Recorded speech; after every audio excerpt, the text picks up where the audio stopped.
ओम शांति। 15 सितंबर 2025 बाबा की मुरली का वरदान।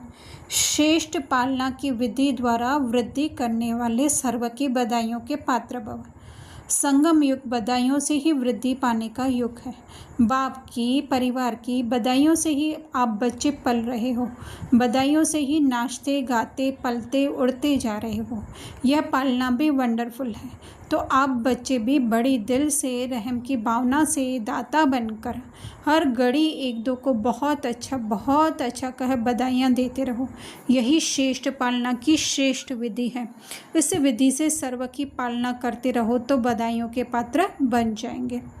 तो बात वही होती है, पर बाबा जो है वो अलग अलग शब्दों का यूज़ करके हमें बताते हैं ताकि हमारे मन में भी जो है कुछ अलग अलग आने से एक मनोरंजन का या एक जिज्ञासा कुछ उत्पन्न होती है। तो श्रेष्ठ पालना है बाबा की कि हमें जो बाबा ज्ञान दे रहे हैं तो उस ज्ञान की विधि से ही जो है हम वृद्धि कर रहे हैं, अर्थात अपने सत्य स्वरूप को जानने की या सत्यता में स्थित होने की जो है वो वृद्धि करते जा रहे हैं। सर्व की बधाइयाँ अर्थात औरों को भी जो है जब हम उसी दृष्टि से जब देखते हैं तो उनकी भी जो है आत्मिक स्थिति जागृत होती है और वो हमें बधाइयाँ देते हैं, अर्थात खुश होते हैं। बधाइयाँ कब देते हैं? जब हमें कोई खुशी की बात होती है। तो क्या होता है, आत्मा में जब सारी खुशियाँ भरी हुई ही हैं तो जब उनकी आत्मिक स्थिति जागृत होती है, हमारी भी जागृत होती है, तो वो एक दूसरे को बधाइयाँ देना है।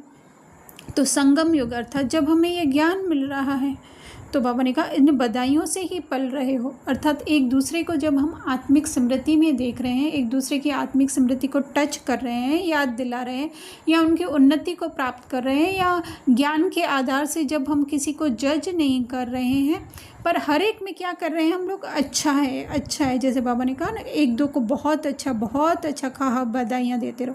मतलब ड्रामा में हर सीन जो है वो अच्छे से अच्छा ही है, तो दूसरे को एक दूसरे को एक्सेप्ट करना, वो भी जो है वो बधाइयाँ देना है।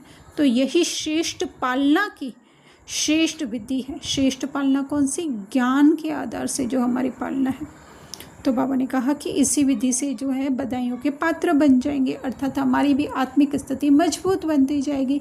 या इस तरह से भी कह सकते हैं कि हमको देवताओं की तरह जो है वो चलने की रीत आ जाएगी। जैसे देवताएं जो है कभी किसी को ऐसे तो उधर कुछ होता नहीं है ऐसा, लेकिन फिर भी जो है कभी किसी को जो है एक मूर्ति जज नहीं करती है। कोई उसके सामने क्रिमिनल आ जाए, कोई उसके सामने बोला भगत आ जाए, इसी तरह से हमारे लिए भी जो है हर आत्मा सेम है।